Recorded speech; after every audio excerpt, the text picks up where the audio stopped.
Hello students, आज की class में हम केमिकल बॉन्डिंग चैप्टर को डिस्कस करेंगे, जिसमें मेनली हम बताएंगे कोवेलेंट बॉन्ड के बारे में कि कैसे मॉलिक्यूल्स का स्ट्रक्चर कैसे लिखते हैं, मॉलिक्यूल का शेप क्या होता है, मॉलिक्यूल्स की हाइब्रिडाइजेशन क्या होती है ना। ये आपके एनएससीजीएस पॉइंट ऑफ व्यू से इंपॉर्टेंट टॉपिक है, तो देखते हैं इसको, है ना। तो सबसे पहला है क्वेश्चन कि एलिमेंट केमिकल बॉन्ड क्यों बनाता है। तो एलिमेंट केमिकल बॉन्ड बनाता है टू अटेन स्टेबिलिटी, है ना। तो आखिर एलिमेंट स्टेबिलिटी अटेन करता कैसे है? ऑक्टेट रूल, ऑक्टेट कॉन्फ़िगरेशन से। ध्यान रखिएगा, एलिमेंट जो है स्टेबिलिटी अटेन करता है ऑक्टेट कॉन्फ़िगरेशन से, है ना। तो ऑक्टेट कॉन्फ़िगरेशन में क्या खास बात है? तो ऑक्टेट कॉन्फ़िगरेशन होता है नोबल गैस का। किसका होता है? नोबल गैस का। और आपको ये पता होगा, 9th में पढ़े होंगे कि नोबल गैस इनर्ट गैस भी कहते हैं, वो रिएक्टिव नहीं होते उतना, क्योंकि वो स्टेबल होते हैं। तो ध्यान रखिएगा, एलिमेंट कोशिश करता है कि वो नोबल गैस कॉन्फ़िगरेशन एक्वायर कर ले, और नोबल गैस कॉन्फ़िगरेशन का मतलब है इनर्ट गैस कॉन्फ़िगरेशन, और इनर्ट गैस कॉन्फ़िगरेशन मतलब होता है ऑक्टेट कॉन्फ़िगरेशन, है ना। एक चीज ध्यान रखिएगा कि हाइड्रोजन जैसे देखिए, ऑब्वियस है हाइड्रोजन है वो ऑक्टेट नहीं कर सकता, वो डुप्लेट करता है, क्योंकि हाइड्रोजन का नियरेस्ट नोबल गैस हीलियम है, और हीलियम का एटॉमिक नंबर 2 है, तो उसमें 2 ही इलेक्ट्रॉन होंगे आउटर मोस्ट शेल में, तो इसको डुप्लेट कहते हैं। लेकिन ये ऑक्टेट का ही पार्ट होता है, ये याद रखिएगा। हाइड्रोजन के बारे में भी हम बोलते हैं कि ऑक्टेट कॉन्फ़िगरेशन एक्वायर कर लिया, क्योंकि हम डुप्लेट को भी ऑक्टेट का ही पार्ट मानते हैं, है ना। जैसे हाइड्रोजन का आपको पता होगा, है ना, कि ये क्योंकि हाइड्रोजन का नियरेस्ट नोबल गैस हीलियम है, तो ये हीलियम का कॉन्फ़िगरेशन एक्वायर कर लेगा। तो हीलियम का कॉन्फ़िगरेशन आपको पता है, हीलियम के के सेल में 2 इलेक्ट्रॉन होता है, तो ये डुप्लेट एक्वायर करता है। चलिए कुछ पॉइंट्स लिख लो, है ना। तो वही चीज़ है कि एलिमेंट्स ऑक्टेट कॉन्फ़िगरेशन इसलिए रखता है क्योंकि वो नोबल गैस का कॉन्फ़िगरेशन होता है, नोबल गैस का रिएक्टिविटी बहुत कम होता है। फिर क्या है?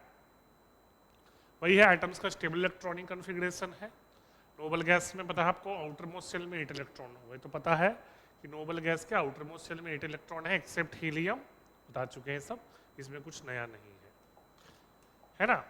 जिनको नोट करना होगा वो फ्रीज करके इसको नोट कर लीजिएगा, है ना।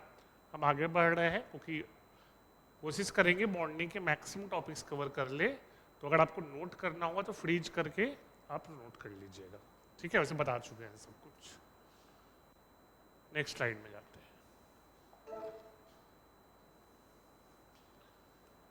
अब है, जैसा कि बताए थे आपको कि एलिमेंट्स का टेंडेंसी होता है ऑक्टेट कॉन्फ़िगरेशन एक्वायर करने का, लेकिन ऑक्टेट रूल के भी कुछ ड्रॉबैक्स है, लिमिटेशन है। क्या लिमिटेशन है उसको देखते हैं, है ना। जैसे बहुत सारे ऐसे भी मॉलिक्यूल है जिनके आउटर मोस्ट सेल में, एक तरह समझ लो, जिसके अराउंड 8 इलेक्ट्रॉन नहीं होते। ऑक्टेट मतलब आपको पता है 8 इलेक्ट्रॉन, जिसके आसपास 8 इलेक्ट्रॉन नहीं होते हैं तो भी वो स्टेबल होते हैं, है ना। आपको हम एग्जांपल दिखाएंगे कि जैसे एग्जांपल आपको दिया है LiCl, BeH2, है ना, BCl3, और भी बताएंगे AlCl3।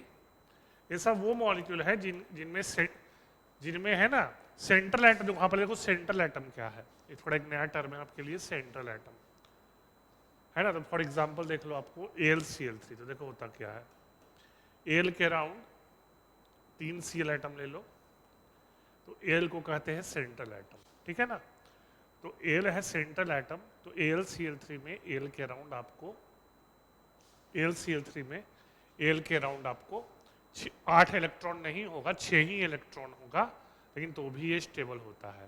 तो यही लिमिटेशन है आपका ऑक्टेट रूल का, कि हर मॉलिक्यूल जो ऑक्टेट कॉन्फ़िगरेशन फॉलो करे वो स्टेबल होता है, और नहीं फॉलो करे तो भी स्टेबल हो। मतलब ये कहना कि ऑक्टेट कॉन्फ़िगरेशन होगा तभी स्टेबल हो, ये जरूरी नहीं है। अगर ऑक्टेट कॉन्फ़िगरेशन ना भी हो, जैसे आपको LiCl में, BeH2 में, BCl3 में, AlCl3 में, तो भी ये स्टेबल है, ठीक है ना। हम आगे स्ट्रक्चर बताएंगे इनका, भी हम स्ट्रक्चर पे नहीं आ रहे इसलिए इनको हम डिटेल में भी नहीं बता रहे हैं। आगे स्ट्रक्चर बताएंगे तो सब सिखाएंगे हम, है ना। वेट कीजिए थोड़ा। हाँ, वही लिमिटेशन ऑफ ऑक्टेट का दूसरा है कि ऑड इलेक्ट्रॉन मॉलिक्यूल के लिए एप्लीकेबल नहीं होता। ये याद रखिएगा, ऑड इलेक्ट्रॉन मॉलिक्यूल के लिए ऑक्टेट रूल एप्लीकेबल नहीं होता है। फॉर एग्जांपल देख लो एनो मॉलिक्यूल, है ना। तो देखो एनो आपको पता है ऑक्सीजन 2 बॉन्ड बनाता है। तो एनो क्या स्ट्रक्चर देखो बनाते हैं हम, एन डबल बॉन्ड हो, ठीक है। आपको पता है इलेक्ट्रॉनिक कन्फिग्रेशन, नाइट्रोजन का होता है 2,5, ऑक्सीजन का होता है 2,6। तो ऑक्सीजन का 2,6 होता है, तो उसको ऑक्टेट कन्फिग्रेशन के लिए 2 इलेक्ट्रॉन चाहिए, तो वो 2 बॉन्ड बनाता है।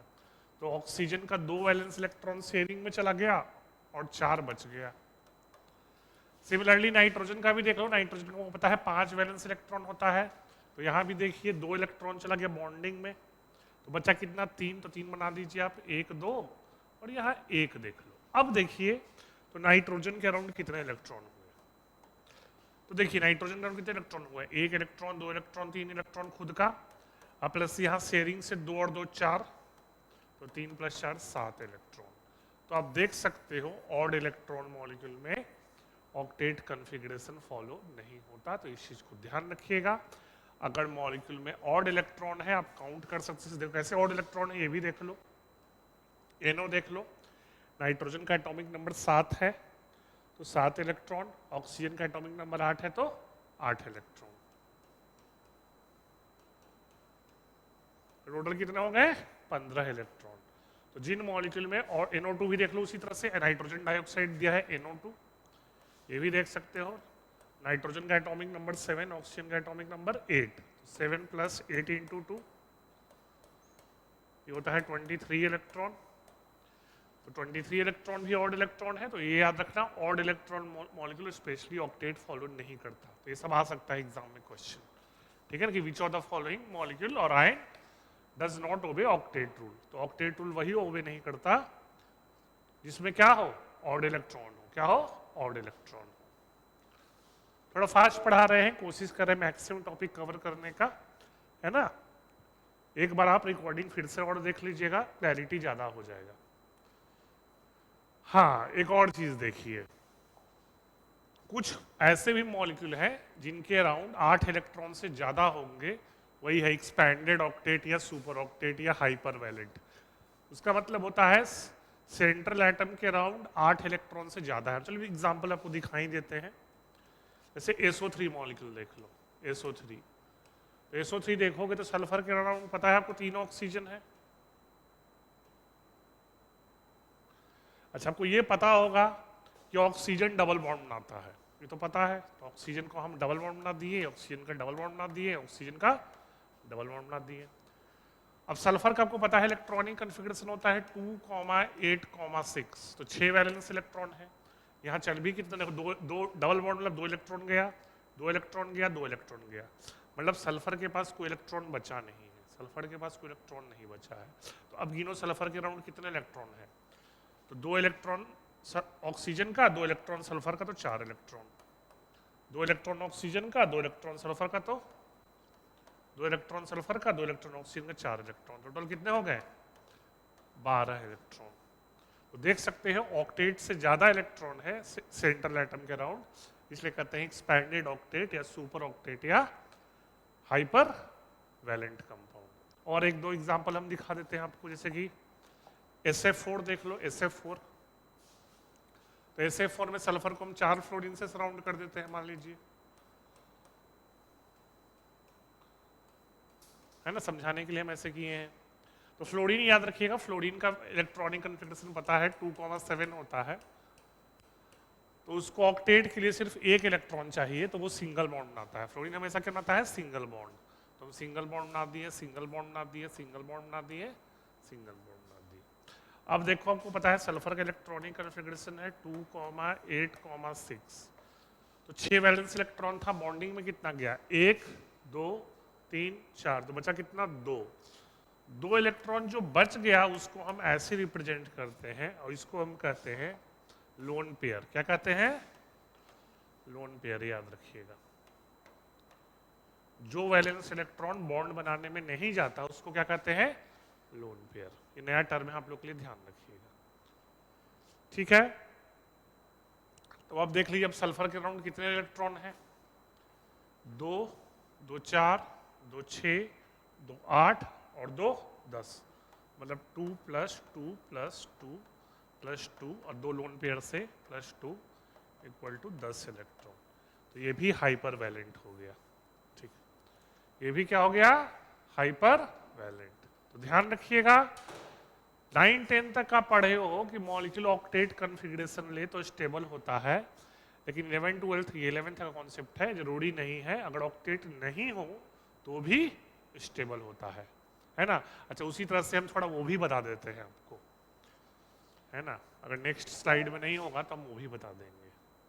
हाँ, इसी में बता देते हैं, जो पूरे थे कि आपको बता देंगे। AlCl3 देख लो, AlCl3।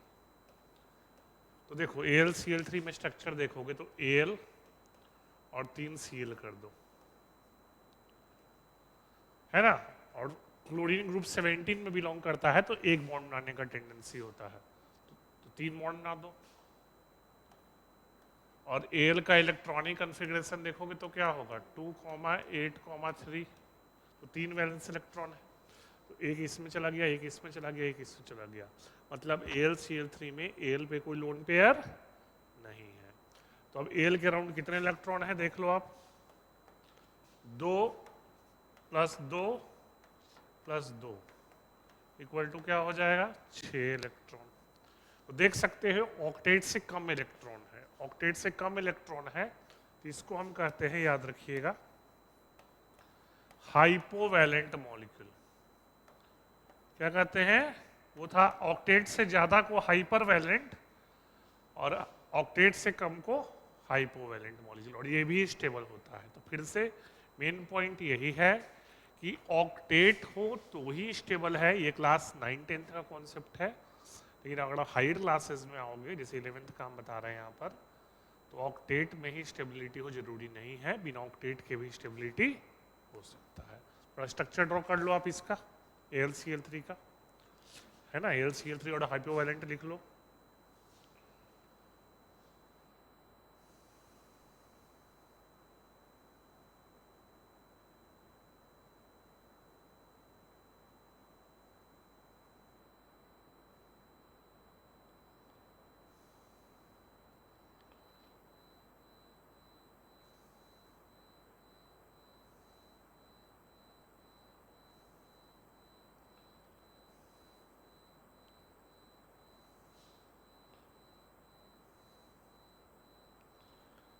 है ना,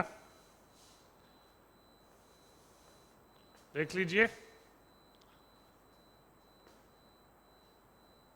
तो ये ध्यान रखिएगा, हम इसको इंड कर रहे हैं ऑक्टेट रूल को। तो मेन कहानी यही था, हम फिर से समराइज कर दे रहे हैं कि 9 10 तक का पढ़े थे कि ऑक्टेट मतलब स्टेबिलिटी होता है, लेकिन ये जरूरी नहीं है। ऑक्टेट से कम इलेक्ट्रॉन हो या ऑक्टेट से ज़्यादा इलेक्ट्रॉन हो तो भी स्टेबल होता है। अच्छा, एक और चीज़ हम बता रहे हैं, उसको ध्यान रखिएगा।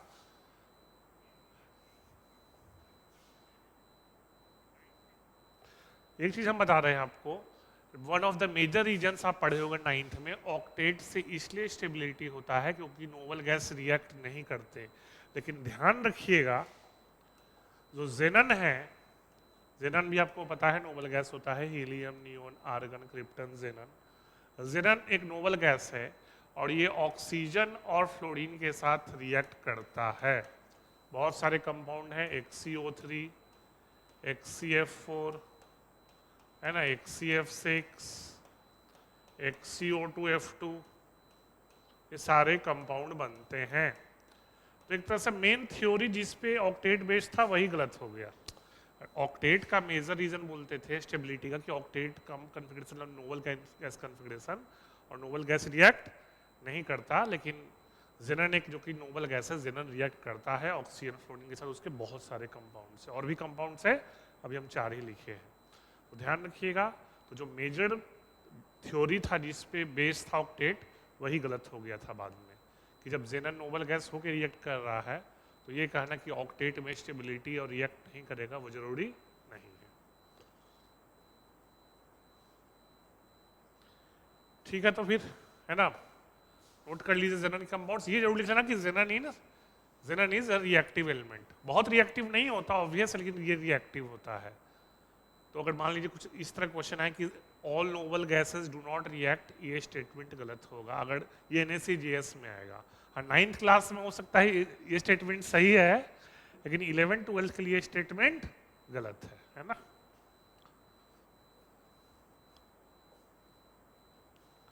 चलिए फिर, हाँ, क्लासिफिकेशन ऑफ केमिकल बॉन्ड बताए ही थे। केमिकल बॉन्ड में है ना, केमिकल बॉन्ड में पता है आपको दो तरह के बॉन्ड होते हैं, एक है इंटर एटॉमिक बॉन्ड और इंटरमॉलिक्यूलर। इंटरमॉलिक्यूलर का मतलब होता है दो डिफरेंट मॉलिक्यूल्स के बीच, और इंटर एटॉमिक का मतलब है विद इन अ मॉलिक्यूल जो बॉन्ड बनता है। तो इंटर एटॉमिक बॉन्ड में दो तीन मेन है, आयनिक, कोवेलेंट और मेटेलिक। आयनिक बॉन्ड हम यहाँ डिस्कस नहीं करेंगे क्योंकि वो मेटल्स नॉन मेटल्स चैप्टर में आप पढ़ चुके हो आयनिक बॉन्ड, एंड उसमें कुछ खास बताना है नहीं। हम थोड़ा सा एक दो लाइन बोल देते हैं। आयनिक बॉन्ड बनाते हैं ग्रुप 1 और ग्रुप 2 के मेटल्स, है ना, और ग्रुप 16 और ग्रुप 17 के नॉन मेटल्स, वो जब आपस में रिएक्ट करते हैं।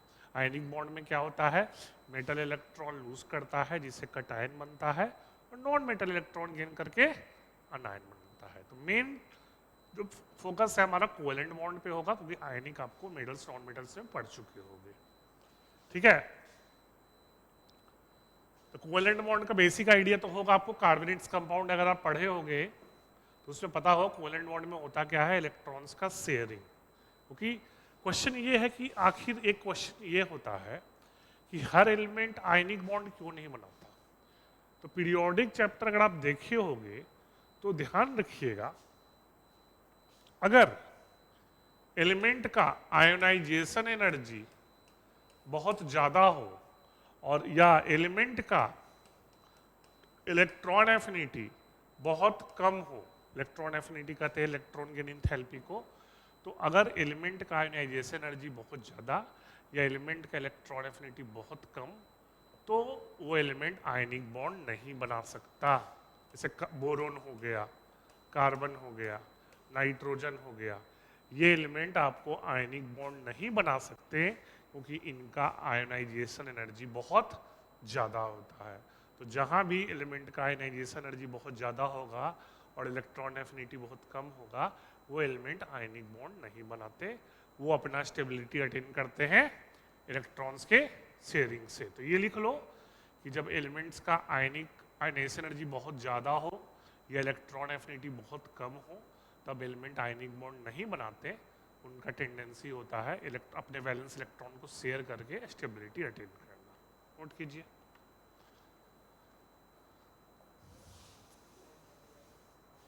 आयनाइजेशन एनर्जी इज हाई, है ना, एलिमेंट का आयनाइजेशन एनर्जी हाई हो या इलेक्ट्रॉन एफिनिटी बहुत कम हो, तो एलिमेंट आपको क्या आयनिक बॉन्ड नहीं बनाता, वो कोवेलेंट बॉन्ड बनाता है।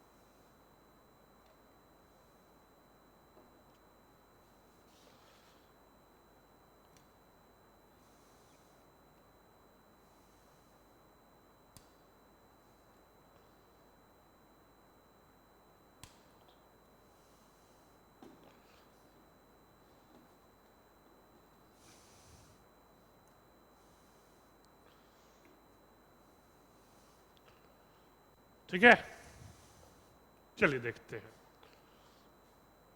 अब देखिए, थोड़ा सा फिर से ऑक्टेट पे आ रहे हैं स्ट्रक्चर लिखने के लिए। तो आपको पता है अगर H2 मॉलिक्यूल में क्या होगा, दो हाइड्रोजन, पहला हाइड्रोजन एक इलेक्ट्रॉन, दूसरा हाइड्रोजन भी एक इलेक्ट्रॉन, है ना। तो आपको पता है दोनों हाइड्रोजन एक एक इलेक्ट्रॉन शेयर करेगा, तो कुछ ऐसा बनता है। हाँ, और एक चीज याद रखिएगा, अगर दोनों एटम एक एक इलेक्ट्रॉन शेयर करे तो उन एटम के बीच सिंगल बॉन्ड होता है। क्या होता है, सिंगल बॉन्ड। ये इंपॉर्टेंट स्ट्रक्चर है। ये सब स्ट्रक्चर आपको 10th में ज़्यादा यूज होता है, लेकिन 11th 12th में ये स्ट्रक्चर ज़्यादा काम आता है कि जब दोनों एटम एक एक इलेक्ट्रॉन कंट्रीब्यूट कर रहा है तो सिंगल बॉन्ड। सिमिलरली ऑक्सीजन का देख लो, आपको पता है ऑक्सीजन में वैलेंस इलेक्ट्रॉन होता है 2,6, तो 6 वैलेंस इलेक्ट्रॉन है, तो ऑक्टेट के लिए 2 चाहिए, तो 2 इलेक्ट्रॉन चाहिए तो 2 ही शेयरिंग में लगाएगा। देखो 2 इलेक्ट्रॉन ये, 2 इलेक्ट्रॉन ये, इसीलिए ओ डबल बॉन्ड ओ है। तो जब दोनों एटम दो इलेक्ट्रॉन शेयरिंग में कंट्रीब्यूट कर रहा है तो डबल बॉन्ड आ जाएगा। सिमिलरली नाइट्रोजन का भी देख लो, नाइट्रोजन का होता है 2,5, मतलब ऑक्टेट के लिए कितना चाहिए, 3 इलेक्ट्रॉन, 3 इलेक्ट्रॉन चाहिए तो ये भी 3 कंट्रीब्यूट करेगा, ये भी 3 कंट्रीब्यूट करेगा, है ना। तो दोनों नाइट्रोजन के बीच ट्रिपल बॉन्ड, ट्रिपल बॉन्ड का मतलब है दोनों एटम 3 3 इलेक्ट्रॉन शेयर कर रहा है, डबल का मतलब दोनों एटम 2 2 इलेक्ट्रॉन, और सिंगल बॉन्ड का मतलब दोनों एटम 1 1 इलेक्ट्रॉन कंट्रीब्यूट कर रहा है। आप ये स्ट्रक्चर तेजी से बना लीजिए।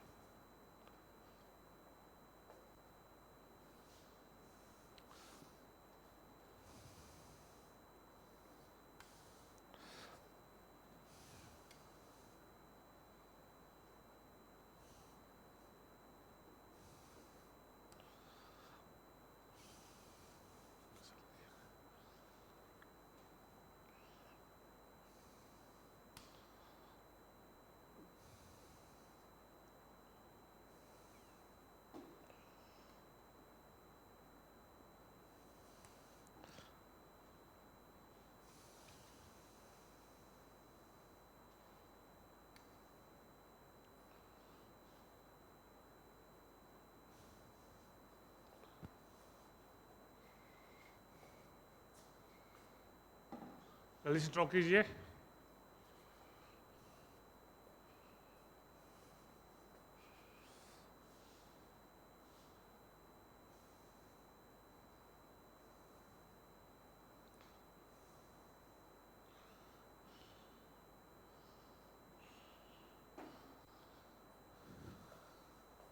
चलिए आगे बढ़ते हैं, आगे बढ़ते हैं।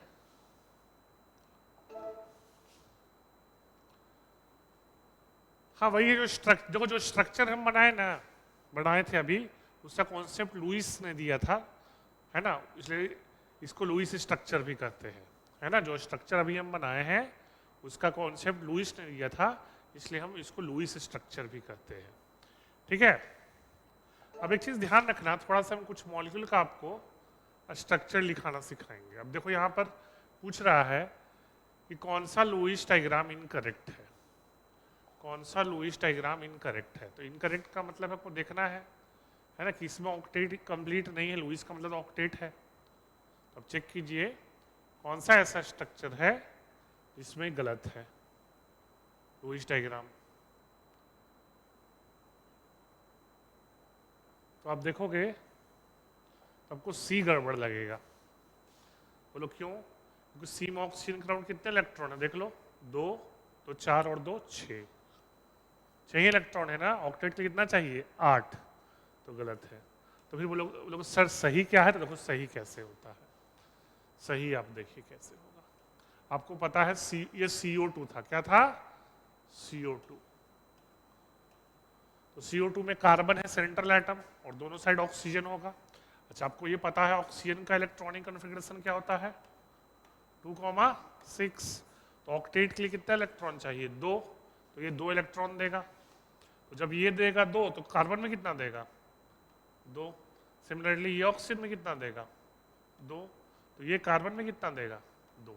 अच्छा कार्बन का आपको पता है इलेक्ट्रॉनिक कॉन्फ़िगरेशन 2,4 है, तो कार्बन के तो वैलेंस इलेक्ट्रॉन चले गए इधर 2 और 2, तो इसके पास कोई लोन पेयर नहीं बचा। ऑक्सीजन का देख लेते हैं, ऑक्सीजन का वैलेंस इलेक्ट्रॉन कितना है 6, बॉन्डिंग में कितना चल गया 2, तो बचा कितना 4, तो बना लो 1, देख लो यही है आपको। और ये तो लुईस स्ट्रक्चर हो गया, और हम इसको 11th पॉइंट ऑफ व्यू से लिखे तो कुछ ऐसा हो जाएगा CO, कौन सा बॉन्ड आएगा डबल बॉन्ड, ये है CO2 का स्ट्रक्चर, है ना। नोट कर लीजिए, नोट कर लीजिए CO2 का स्ट्रक्चर।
चलिए, हो गया ये, है ना।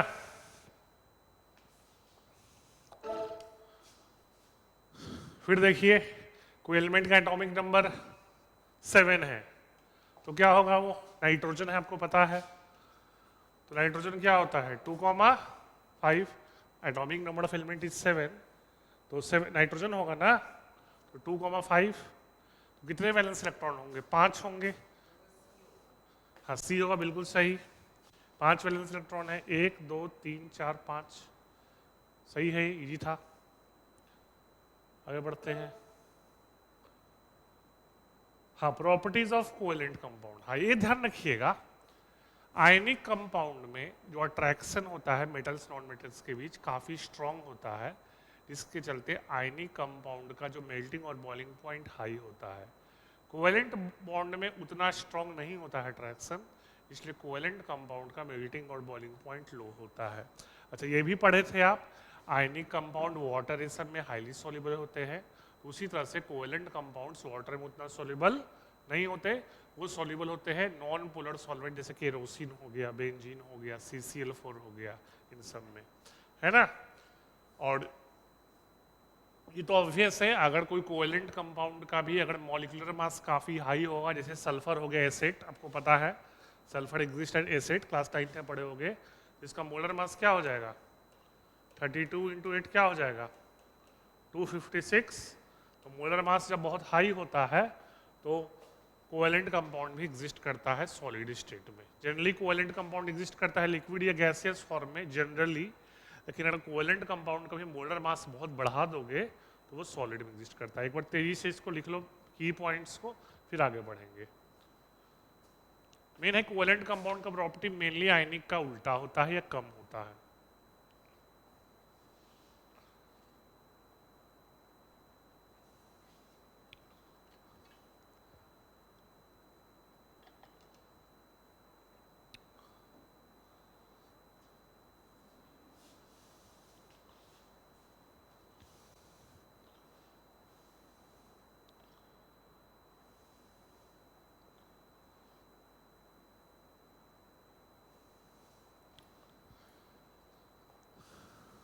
ठीक है ना।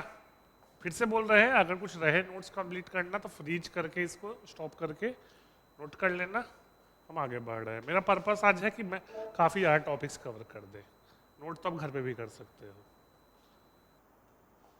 हाँ, मेन पॉइंट, हाँ अब पहला थ्योरी है कोवेलेंट, एक दूसरा है, पहला तो लुईस थ्योरी पढ़ चुके हो ऑक्टेट वाला, पहला थ्योरी था लुईस थ्योरी ऑक्टेट वाला, दूसरा है valence bond theory. Valence bond theory क्या कहता है, अब थोड़ा सा हम आपको पढ़ाए थे एट इलेक्ट्रॉनिक कन्फिग्रेशन, तो उसमें एस ऑर्बिटल पी ऑर्बिटल ये सब यूज किए थे।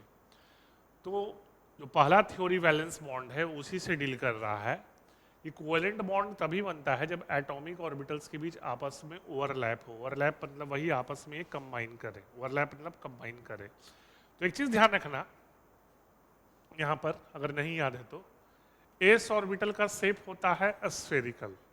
क्या होता है, इसको लिखते जाओ तेजी से, हेडिंग डालो, वैलेंस बॉन्ड थ्योरी, है ना, वैलेंस बॉन्ड थ्योरी हेडिंग डालो, और इसमें लिख लो, अगर नहीं पता है तो, एस ऑर्बिटल का शेप होता है स्फेरिकल, पी ऑर्बिटल का होता है ना, शेप देख लो, इसको डम्बेल कहते हैं, याद रखना, डम्बेल।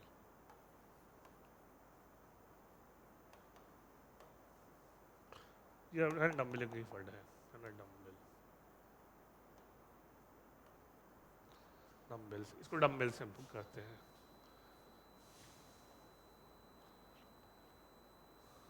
खिलौना टाइप होता है डम्बेल शेप।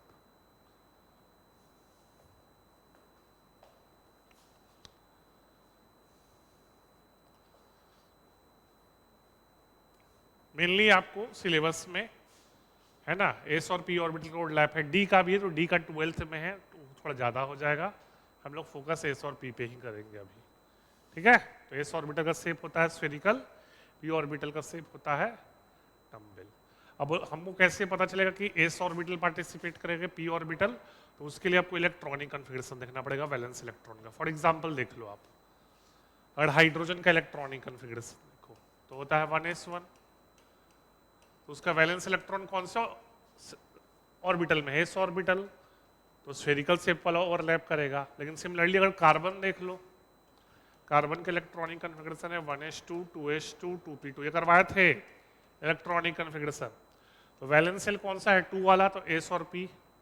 तो इसमें एस वाला भी पार्टिसिपेट करता है ओवरलैप, पी वाला भी। तो एस वाला अगर पार्टिसिपेट करेगा तो स्फेरिकल शेप लेंगे, पी वाला पार्टिसिपेट करेगा तो डम्बेल शेप, है ना? वही चीज है।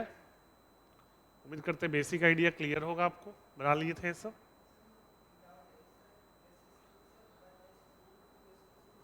हाँ हाँ, क्या?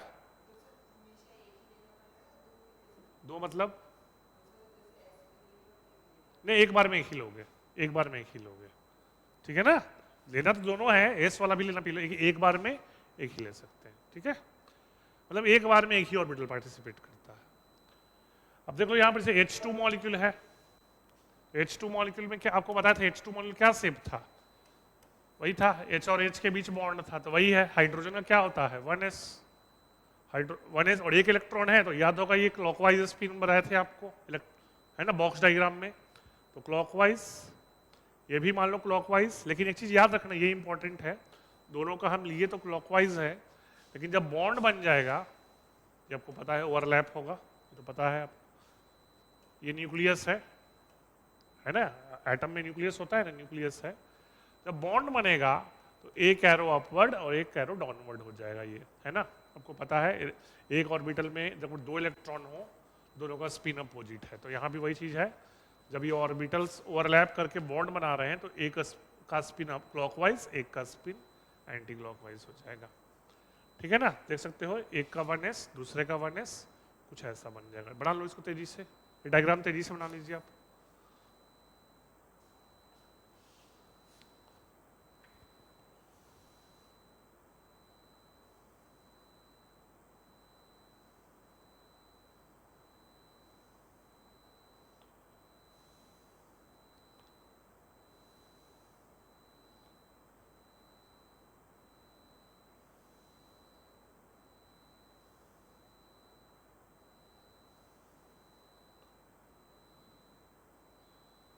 ठीक है, कोई दिक्कत?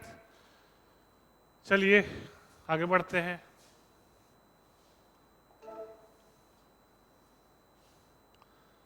दूसरा है वही है, हाँ, यह एस और एस दिखाया, उसी तरह से यह देखो पी और पी भी देख लो आप, यहाँ पी और पी ओवरलैप कर रहा है, एक का पी ऑर्बिटल दूसरे का पी ऑर्बिटल, एस और एस, और एक एस और पी भी है ना? तो ये आपको थोड़ा ध्यान रखना पड़ेगा कि पी और पी ओवरलैप काफी स्ट्रॉन्ग है। क्यों स्ट्रॉन्ग है इसका रीजन आपको 11th में मिलेगा, अभी थोड़ा 9th है, 9th पॉइंट समझना थोड़ा मुश्किल है। लेकिन ध्यान रखिएगा, जब पी और पी ओवरलैप करता है तो सबसे स्ट्रॉन्ग होता है, और एस ओवरलैप करता है तो सबसे वीक होता है।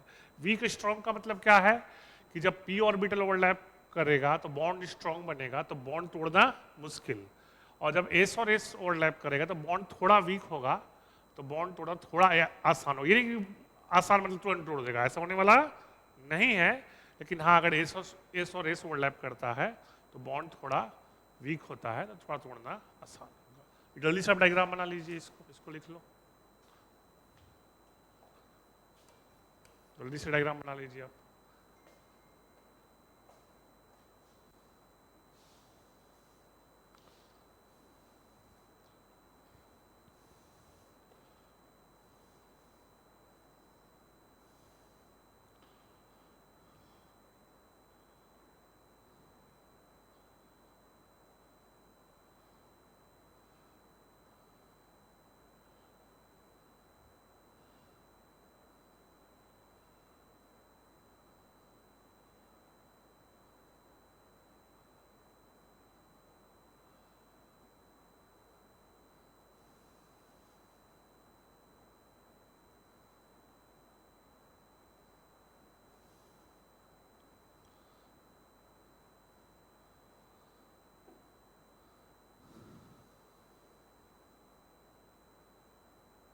ठीक है, चलो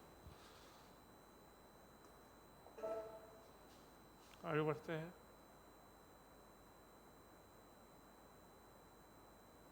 हाँ, वही चीज़ है, बताया आपको कि जब एटॉमिक ऑर्बिटल आपस में ओवरलैप करेगा तो जो इलेक्ट्रॉन का स्पिन अपोजिट होना चाहिए, पढ़े ना, एक क्लॉकवाइज और एक एंटी क्लॉकवाइज। फिर क्या है,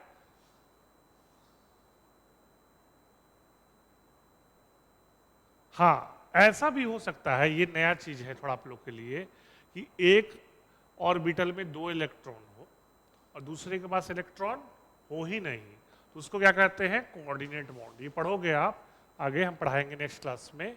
लेकिन ध्यान रखना ऐसा भी कुछ स्पेशल केस में होता है, जब एक के पास इलेक्ट्रॉन हो दूसरे के पास इलेक्ट्रॉन हो ही नहीं, तो उसको कोऑर्डिनेट बॉन्ड कहते हैं। कोऑर्डिनेट बॉन्ड का एक एग्जांपल दिखा देते हैं आपको हम। आप एक आयन बहुत फेमस है, पढ़े होंगे क्लास 10th वाले में, एसिड बेस चैप्टर में, H3O प्लस, है ना। देखो H3O प्लस जब बनता है तो H2O में ऑक्सीजन के पास लोन पेयर है और ये कंबाइन करता है H प्लस से, तो आपको पता है H प्लस का मतलब एक इलेक्ट्रॉन था वो भी लूज कर दिया, तो H प्लस के पास कोई इलेक्ट्रॉन नहीं होता। तो ऑक्सीजन के पास ही दोनों इलेक्ट्रॉन, ऑक्सीजन ही अपना दोनों इलेक्ट्रॉन दे देगा और H प्लस अपना कोई इलेक्ट्रॉन कंट्रीब्यूट नहीं करेगा, है ना। कुछ ऐसा सोच लो, तो बनता है आपको इक्वल टू, देख लो ऐसा, OH H, एक लोन पेयर ऐसे रह गया और एक लोन पेयर जो था वो कोऑर्डिनेट बॉन्ड में चला गया। कोऑर्डिनेट बॉन्ड यही होता है कि एक ही एटम दोनों इलेक्ट्रॉन कंट्रीब्यूट कर रहा है और दूसरा एटम को इलेक्ट्रॉन कंट्रीब्यूट नहीं कर रहा, और एरो का मतलब है इस एटम ने अपना इलेक्ट्रॉन उसको डोनेट किया। तो लिख सकते हो आप, ये पॉइंट लिख लो, बी वाला इंपॉर्टेंट, इंपॉर्टेंट सब है, चाहो तो इसको नोट करके वो एग्जाम्पल लिख लो। तो कोऑर्डिनेट बॉन्ड तब बनता है जब एक एटम दोनों इलेक्ट्रॉन कंट्रीब्यूट करे, दूसरे एटम के पास इलेक्ट्रॉन कंट्रीब्यूट करने के लिए नहीं हो। ठीक है, नोट कर लिए जल्दी से।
ठीक है,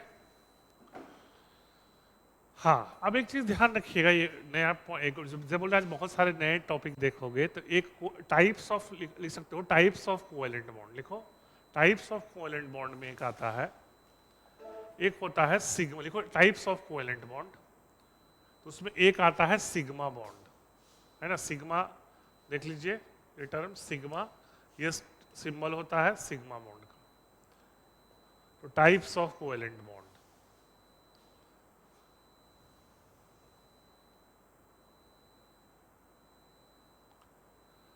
तो सिग्मा बॉन्ड तब बनता है जब एटॉमिक ऑर्बिटल ओवरलैप करते हैं अलोंग एक्सिस। एक्सिस मतलब क्या पढ़ चुके हो, एक्स एक्सिस, वाई एक्सिस या जेड एक्सिस।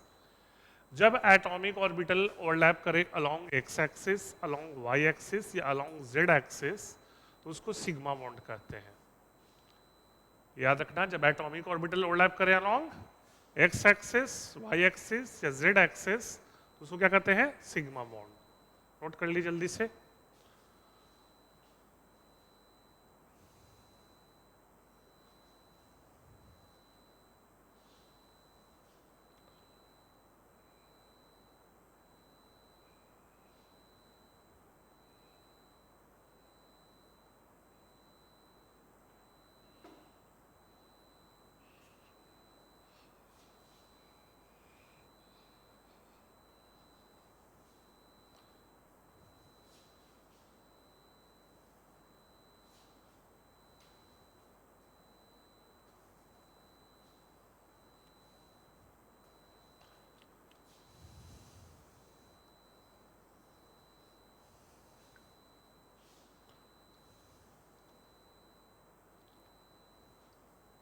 ठीक है।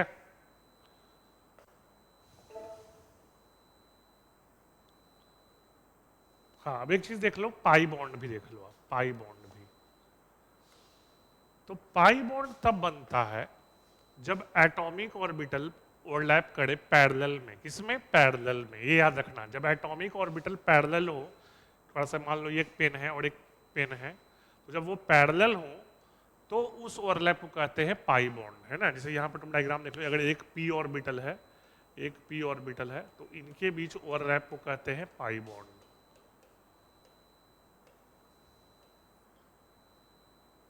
ठीक है, तो इसको ध्यान रखना, जब एटॉमिक ऑर्बिटल अलोंग ओवरलैप करते हैं अलोंग एक्सिस, तो उसको कहते हैं सिग्मा बॉन्ड, और जब वो पैरेलल ओवरलैप करते हैं तो क्या कहते हैं? Pi bond.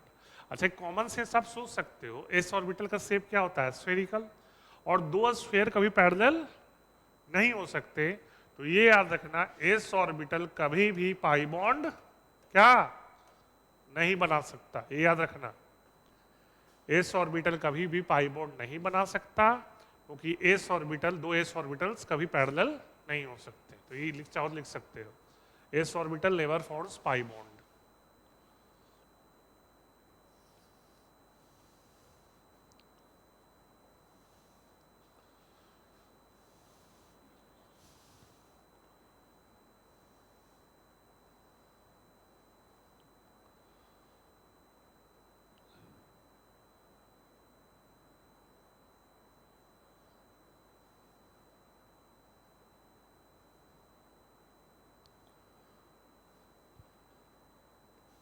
ठीक है, और एक चीज लिख लो आप लोग, sigma bond is stronger than pi bond, ये भी लिख लो। सिग्मा बॉन्ड पाई बॉन्ड से स्ट्रॉन्ग होता है।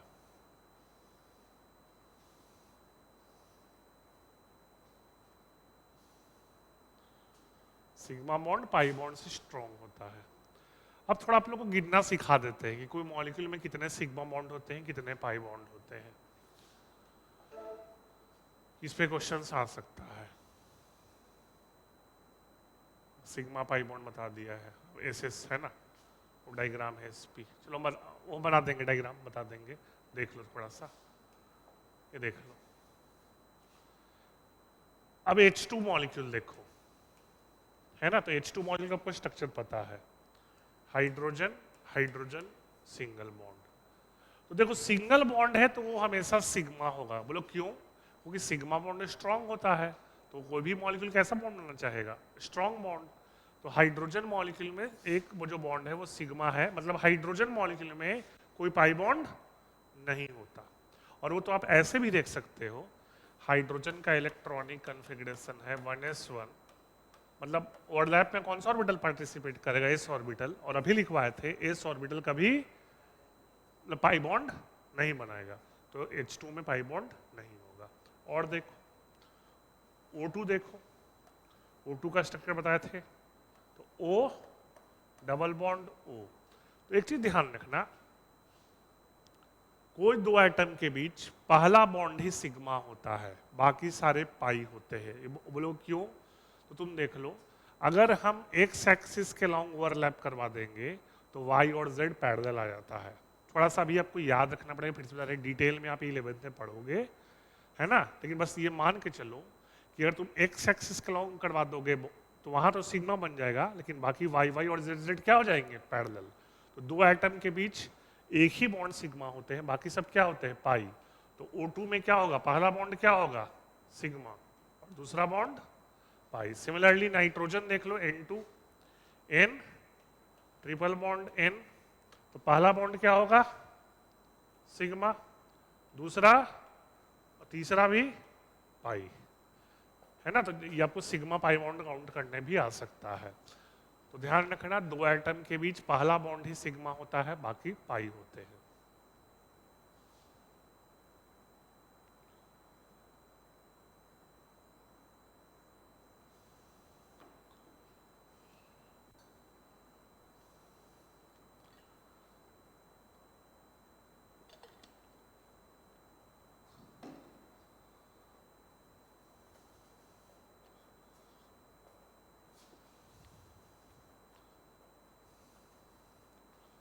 हो गया?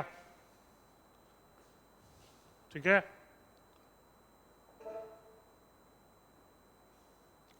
हाँ वही बताते हैं, सिग्मा बॉन्ड होता है लॉन्ग एक्स, है ना। चाहो तो डायग्राम तेजी से बना लो, है ना, चाहो तो डायग्राम बना लो, है ना। हेडिंग डाल दो, types of overlapping and nature of well bond, diagram बस डालना। ये एस ओवरलैपिंग है तो ये तो याद रखना, एस ऑर्बिटल है तो हमेशा कौन सा बॉन्ड बनेगा, सिग्मा। पाई तो नहीं बन सकता। तो ये भी डायग्राम, बस हेडिंग लिख के एस ओवरलैपिंग डायग्राम बना लो, डायग्राम बना लो। और ये सब दोनों किसके एग्जाम्पल है, सिग्मा बॉन्ड के।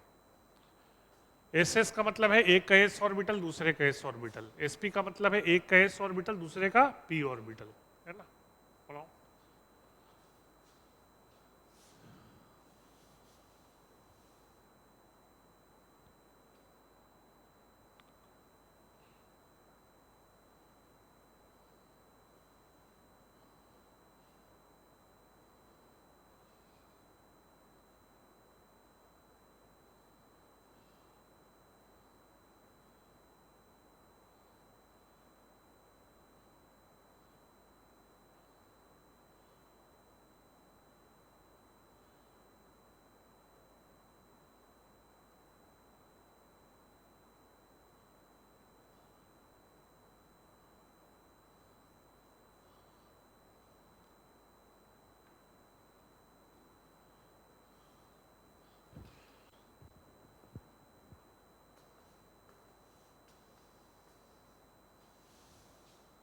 अच्छा, आपको ये पूछोगे सर हमको कैसे पता चलेगा कि एस एस ओवरलैप होगा कि एस पी ओवरलैप होगा, तो तुम खुद देख लो।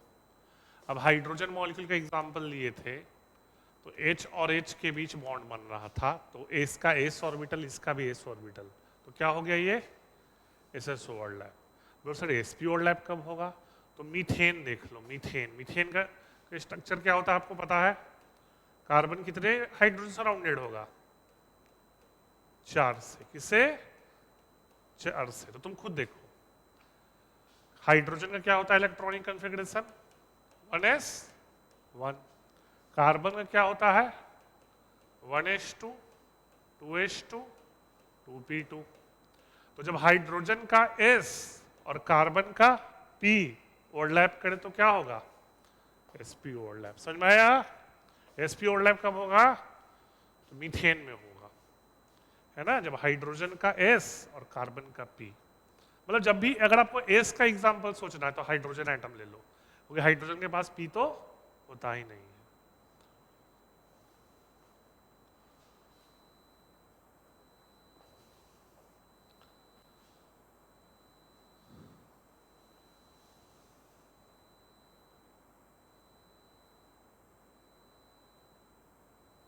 ठीक है,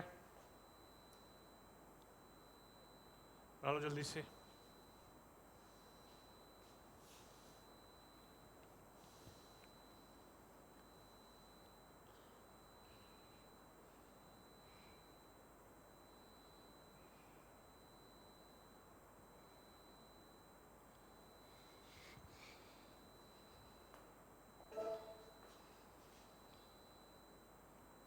हाँ, पीपी, अब सर पीपी कैसे होगा, पीपी भी हो सकता है, पीपी बना लेना। तो पीपी का एग्जांपल देते हैं, फ्लोरीन, फ्लोरीन देख लो, F2 देख लो, F2 में क्या होता है, A फॉर F।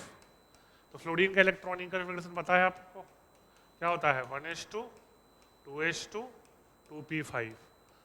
तो वैलेंस इलेक्ट्रॉन कौन से ऑर्बिटल में है, p, तो इसका भी p ऑर्बिटल और इसका भी p ऑर्बिटल, तो क्या ओवरलैप हो जाएगा, pp।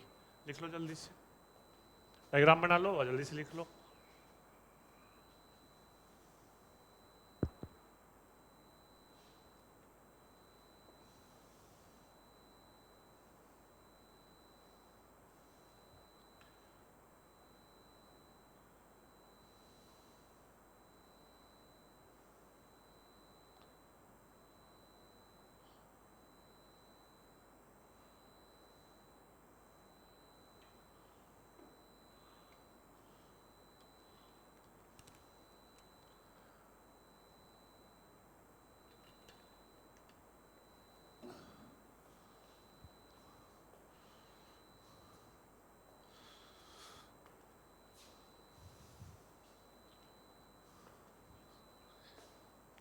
ठीक है,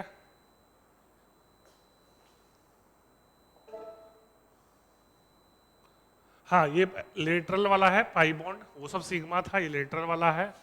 तो ये तो बताए थे, अब कुछ O2 में हो गया, O डबल बॉन्ड हो, तो पहला सिग्मा है, दूसरा पाई है। तो ऑक्सीजन क्या होता है electronic configuration 1s2 2s2 2p4। तो जब एक का P दूसरे का P आपस में क्या करेगा, लेटरल ओवरलैप, तो क्या बनेगा, पाई बॉन्ड। बना लो इसको थोड़ा सा, सब अभी अब डायग्राम आपको थोड़ा समझ में कम आएगा, फिर से बता रहे हैं, बस नोट करो जितना।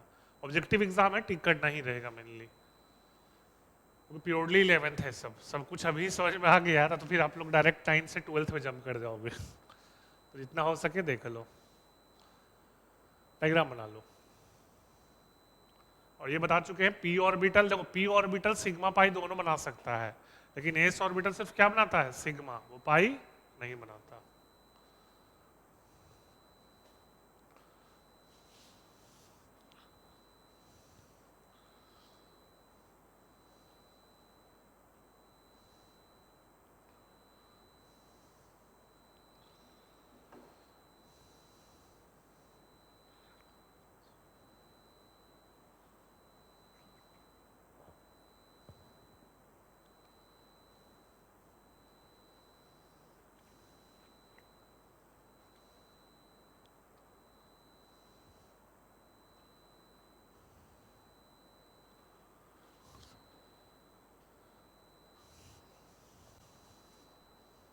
हो गया, चलिए फिर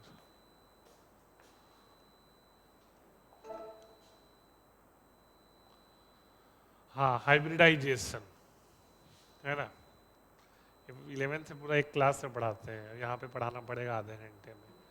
हाइब्रिडाइजेशन देखिए क्या होता है, जब एटॉमिक ऑर्बिटल आपस में ही मिक्स हो जाते हैं। ये मान लो अभी आप मिक्सचर सब खाते हो ना, हल्दीराम का जो मिलता है चूड़ा वाला डाइट मिक्सचर, तो हाइब्रिडाइजेशन सोच लो मिक्सचर है एक तरह से, जब एटॉमिक ऑर्बिटल ही आपस से मिक्स हो गए। जैसे कि एग्जांपल आप थोड़ा सा इसको हम शॉर्ट में समझाएंगे, फिर से बता रहे हैं, प्योर 11 समझाना मुश्किल है ना, मुश्किल, अब एक टाइम कम है हमारे पास, थोड़ा थोड़ा शॉर्ट में समझाएंगे। तो देखो होता क्या है, अगर कोई एटम का, यहाँ देखो याद रखना हाइब्रिडाइजेशन सेम एटम का होता है, हाइब्रिडाइजेशन दो एटम्स के बीच नहीं होता, हाइब्रिडाइजेशन सेम एटम का होता है, सेंट्रल एटम का, मेनली किसका, सेंट्रल एटम का। तो देखो अगर कोई एटम का एक S और एक P आपस में मिक्स हुआ तो उसको कहते हैं sp। क्या कहते हैं, sp। ठीक है, सिमिलरली एटम का एक S px और एक py, आपको पता होगा p ऑर्बिटल तीन होते हैं, px py और pz, तो दो p आ गया ना, तो क्या हो जाएगा sp, दो p है तो p2।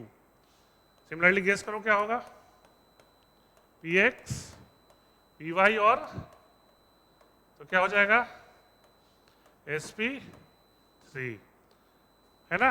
सिमिलरली तुम देख लो s plus px plus py plus pz और एक d ऑर्बिटल लेते हैं, मेनली dz स्क्वायर प्रेफरेंस होता है, तो ये हो जाएगा sp3d, sp3d।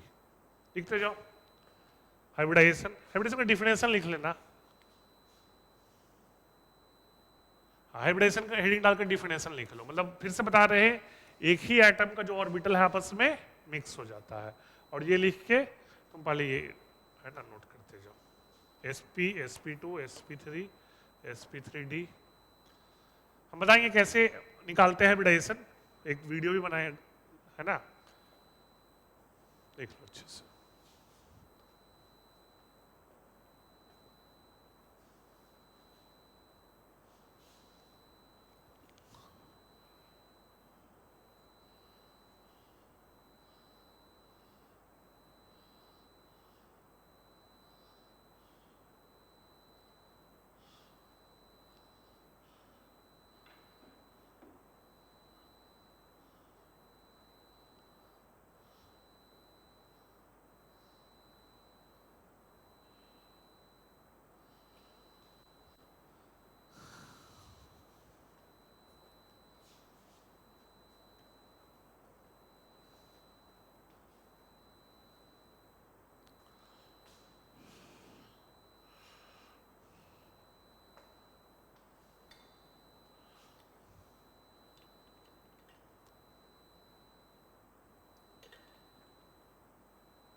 ठीक है, ये लिख लिए एस वाला, एस पी एक्स, ये वाला नीचे वाला ये लिख लिए ना। मैं फिर भी लिख लो, जरूरी है, लिख लो लिख लो लिख लो, जरूरी है।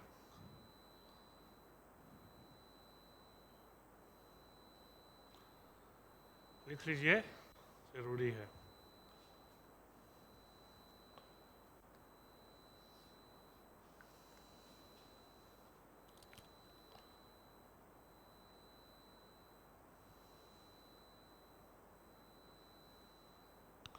हो गया?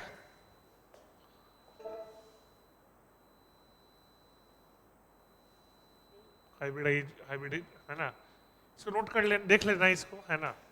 थ्योरी है मेनली, है ना। जो हाइब्रिड ऑर्बिटल होता है वो सब इक्विवेलेंट होते हैं, एनर्जी सेम होता है, शेप सेम होता है। हाँ, एक चीज लिख लो लेकिन, hybrid orbital never forms pi bond, ये लिख लो, ये इंपॉर्टेंट है। Hybrid orbital never forms pi bond. Hybrid orbital never forms pi bond.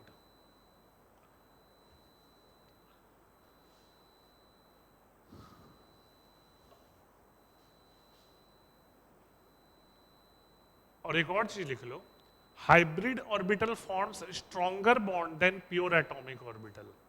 Pure atomic orbital समझे ना, केवल एस, केवल पी एक्स, केवल पी वाई।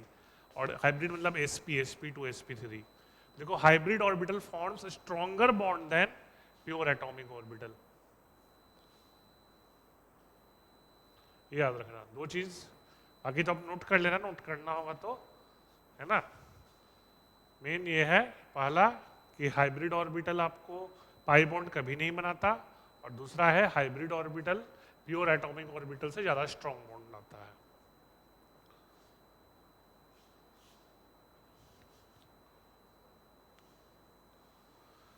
ठीक है,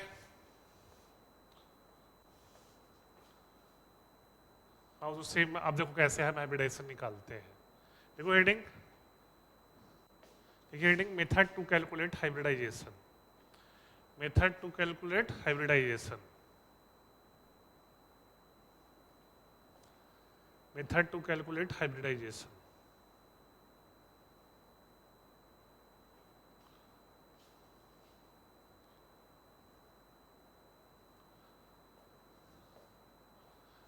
तो क्या है, देखो सिंपल है, बहुत सिंपल तरीका। लिख लीजिए तरीका, स्टेरिक नंबर लिख लो, लिख लो इस चीज को।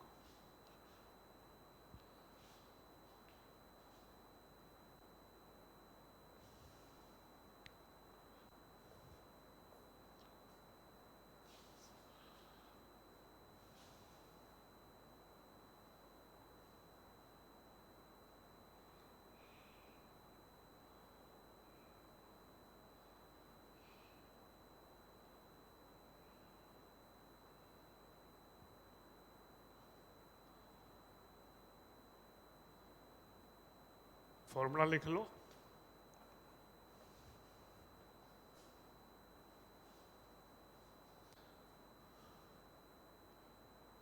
ठीक है।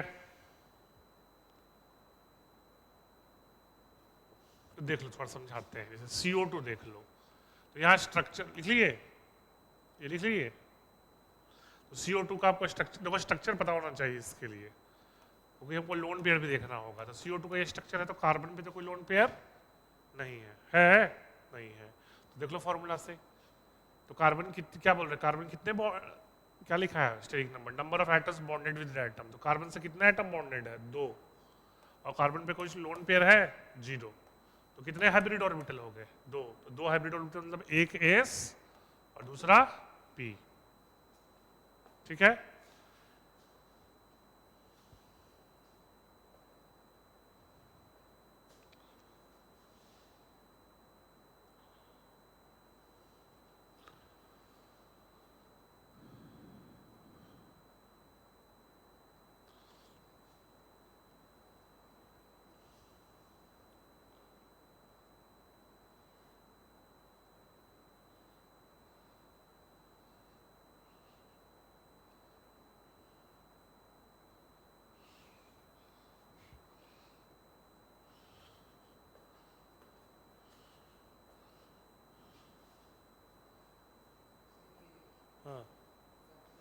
हाँ रुको ना, एक लिख लीजिए और दिखाता हम दोनों आए थे, इजी है।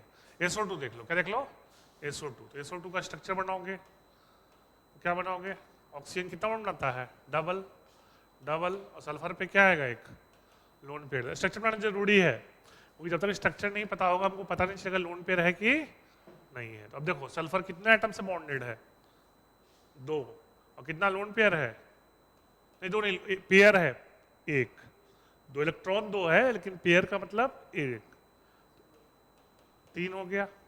3 मतलब क्या हाइब्रिडाइजेशन होगा, गेस करो। हाँ कितना होगा बताओ, 3 हाइब्रिड ऑर्बिटल हो गया, तो कितना होगा, एक S, 3 है ना, हाँ मतलब sp2 नोट कर लो। स्टेरिक नंबर 3 है, तो हाइब्रिडाइजेशन sp2 हो जाएगा।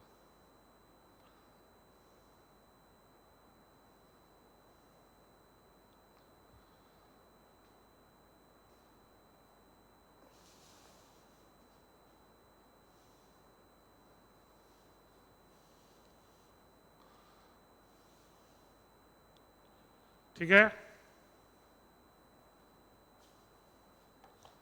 यस करें, और देख लो, मान लो POCl3 देख लो, तुम स्ट्रक्चर देख लो। वैसे स्ट्रक्चर थोड़ा दिक्कत हो, 11 9th पॉइंट 9 10th पॉइंट उसे भी देख लो। इतना बताओ ऑक्सीजन कितना बॉन्ड बनाता है, और chlorine group 7 single bond. Phosphorus group 15 में है, तो कितने वैलेंस इलेक्ट्रॉन होता है, 5, तो बॉन्ड में कितना गया, 2 3 4 5, तो कोई लोन पेयर बचा नहीं। और फॉस्फोरस कितने एटम से सराउंडेड है, तो क्या हो जाएगा, स्टेरिक नंबर, तो हाइब्रिडाइजेशन क्या हो जाएगा, क्लियर, नोट कर लो। स्ट्रक्चर क्यों बना रहे हैं बताओ, क्या स्ट्रक्चर हम क्यों बना रहे हैं, लोन पेयर चेक करने के लिए, किसके लिए, क्योंकि बिना स्ट्रक्चर के लोन पेयर पता नहीं चलेगा।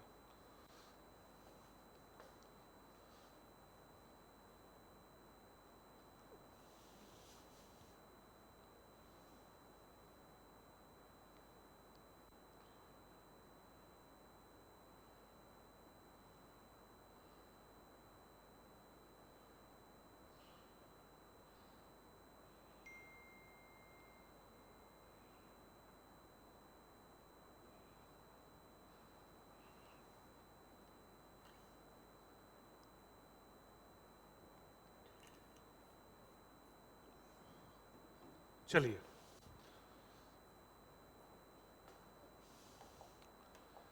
अब एक लो XCF2, XCF2, तो बताओ ये थोड़ा सोचना पड़ेगा, जेनन क्या होता है, नोबल गैस, नोबल गैस में कितने वैलेंस इलेक्ट्रॉन होते हैं, 8 8, तो तुम खुद देखो, जेनन फ्लोरीन क्या बॉन्ड बनाता है, सिंगल, तो तुम खुद देखो जेनन कितने वैलेंस इलेक्ट्रॉन है, 8, और बॉन्डिंग में कितना गया, 2, तो बचा कितना, 6, तो 6 मतलब कितने लोन पेयर बचेंगे, वेरी गुड। हाँ तो अब देखो, तो जेनन के अराउंड कितने एटम हैं, 2, और कितने लोन पेयर हैं, तो कितना स्टेरिक नंबर हो गया, तो हाइब्रिडेशन क्या होगा, वेरी गुड, सीख गए, नोट कर लो, मतलब अब आपको आइडिया लग गया है ना, देख लो।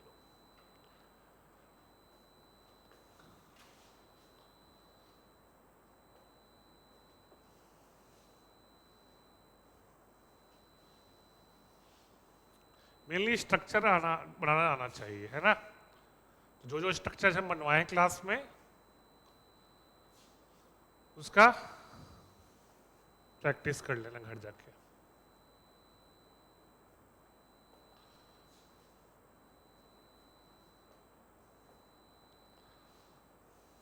ठीक है,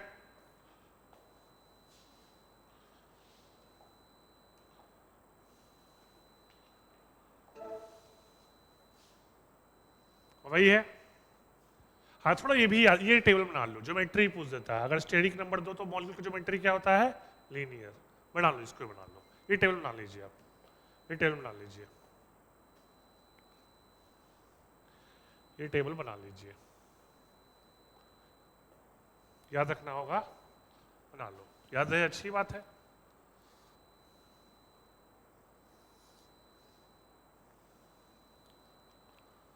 फिजिक्स का एक्सप्लेनेशन भी होता है कैसे आया ये, अभी आप याद ही कर लो, क्योंकि अल्टीमेटली समझा भी देंगे तो आपको उसको याद तो रखना ही पड़ेगा। 11th में आपको समझाया भी जाएगा कि कैसे आता है ये।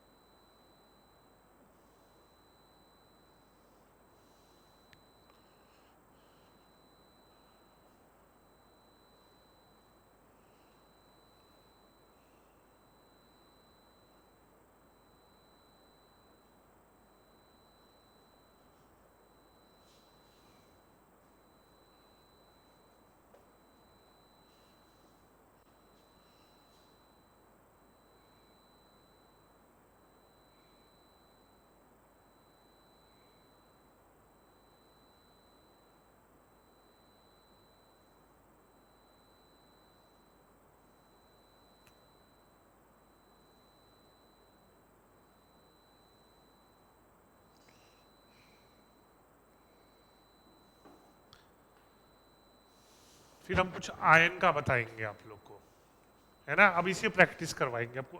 नेक्स्ट टॉपिक है ना, इतना ही देख लो, है ना। नेक्स्ट वीक के क्लास में हम पहले ही अनाउंस कर दे रहे हैं आप लोग को। अब है ना वर्कशीट डिस्कस कर देंगे हम सारा, है ना। जितना भी अब तक वर्कशीट है हम उसको डिस्कस करेंगे।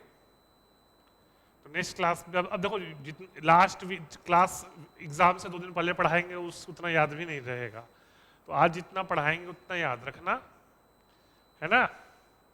और नेक्स्ट वीक के क्लास में केवल वर्कशीट, जो भी आपका डाउट्स होगा छोटा मोटा पूछ लेना। असाइनमेंट डिस्कशन होगा प्लस जनरल डाउट्स। सब कुछ नया आज के क्लास के बाद कुछ नया नहीं पढ़ाएंगे, है ना, क्योंकि इतना अगर इतना याद रखोगे तो हो ही जाएगा सिलेक्शन, है ना।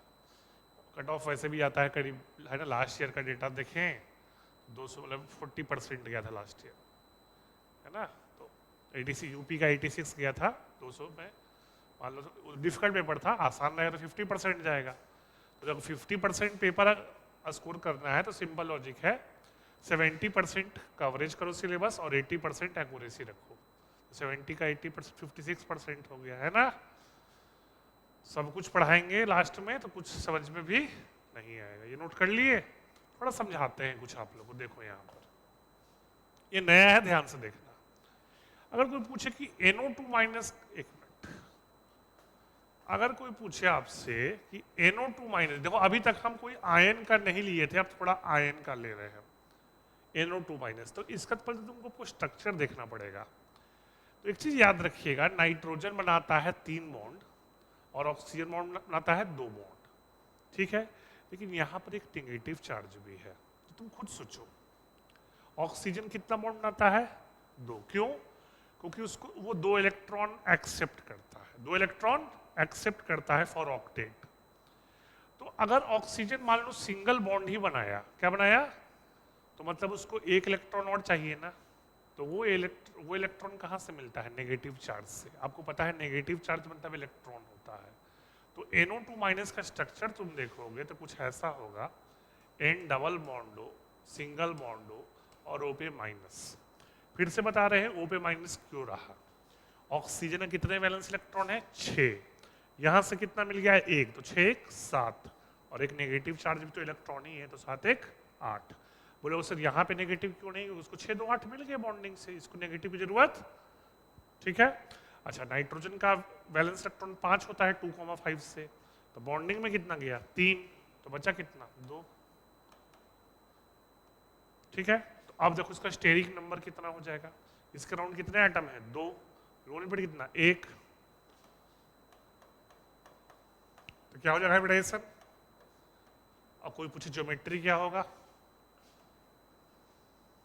कोई दिक्कत? नोट कर लो। थोड़ा आयंस का बताएंगे 3 4 केस। आइए,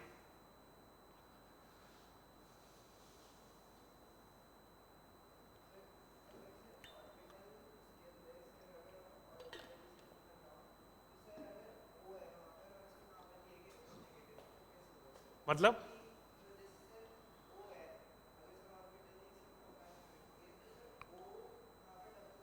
हाँ हाँ हाँ हाँ, मतलब नहीं, ये ओवरलैप इससे करेगा, ये अलग अलग ओवरलैप करता है। हाँ सेम ही रहेगा, सेम रहेगा, टेंशन मत लो। ये अलग से ओवरलैप करता है, ये अलग से करता है, ठीक है। अभी हम समझ रहे हैं, कंफ्यूजन हो सकता है थोड़ा, लेकिन बस जितना बताते हैं उतना ही करो, है ना। इतना हमारे पास टाइम ही नहीं हो ज्यादा सोचने का। समझ गए, हम समझ सकते हैं, तुम सोच रहे हो सर ऐसे कैसे हो रहा है, लेकिन थोड़ा ऑक्टेट से समझ में आ रहा है ना। अभी दो तीन और एग्जाम्पल लेंगे, क्लियर हो जाएगा। ये नोट कर लिए, नोट कर लिए, चलिए नोट करो, चलिए नोट करो। इस तरह के तीन चार एग्जाम्पल और लेंगे, अब क्लैरिटी आ जाएगा।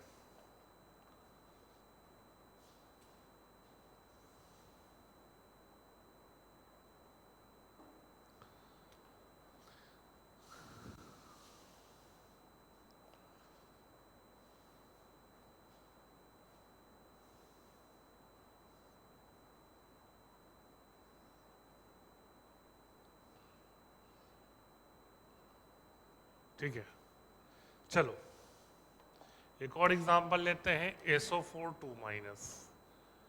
तो खुद बताओ, थोड़ा दिमाग लगाओ। दो नेगेटिव है, तो कितना ऑक्सीजन सिंगल बॉन्ड वाला होगा, कितना सल्फर कितना ऑक्सीजन से चार, देखो। हाँ बिल्कुल सही, ओ ओ ओ और ऑक्सीजन डबल बॉन्ड बनाता है, तो डबल डबल। और यहाँ नेगेटिव, दो नेगेटिव है, तो सिंगल सिंगल नेगेटिव। कोई दिक्कत। अब बताओ सल्फर कितने वैलेंस इलेक्ट्रॉन होता है, 286, तो 6 वैलेंस इलेक्ट्रॉन, दो इधर दो इधर, एक ऊपर एक नीचे, कोई लोन पेयर है, ठीक है, हो गया। तो अब देख लो, फिर वही चीज है, सल्फर के राउंड कितने एटम है, 4, कोई लोन पेयर है, तो 4+0, तो क्या हो जाएगा, और ज्योमेट्री क्या होगा, ठीक है, नोट कर लो। अच्छा, सिंगल बॉन्ड में नेगेटिव चार्ज क्यों आ रहा है, समझ में आ गया ना, क्योंकि ऑक्टेट के लिए, किसके लिए, है ना, ऑक्सीजन के पास 6 वैलेंस इलेक्ट्रॉन था, एक यहां से मिल गया तो 7 हो गया, अभी एक इसको और चाहिए, तो एक नेगेटिव चार्ज से आ गया।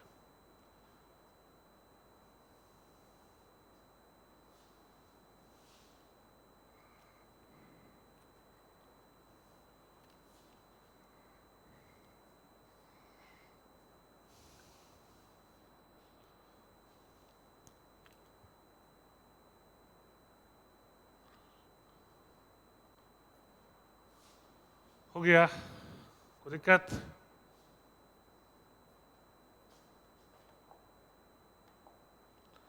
चलिए, SO4 2- हो गया, और देते हैं आपको। हाँ एक और देखो, ये नया है आपके लिए, नाइट्रेट आयन का फॉर्मूला पढ़े हो क्लास 9th में, NO3-। ये थोड़ा देखो स्ट्रक्चर, ये 11th में बच्चों को बहुत दिक्कत करता है। तो होता क्या है, देख लो, NO O। अच्छा, अब एक आप बोलोगे कि सर यहाँ पर ऐसा है, एक ऑक्सीजन सिंगल बॉन्ड बना देंगे और बाकी दो ऑक्सीजन डबल बॉन्ड बना देंगे, लेकिन नाइट्रोजन 5 बॉन्ड नहीं बनाता, ये याद रखिएगा। नाइट्रोजन मैक्सिमम 4 बॉन्ड बना सकता है। बोलोगे क्यों, तो नाइट्रोजन के पास कौन कौन से ऑर्बिटल होते हैं, 2s और 2p।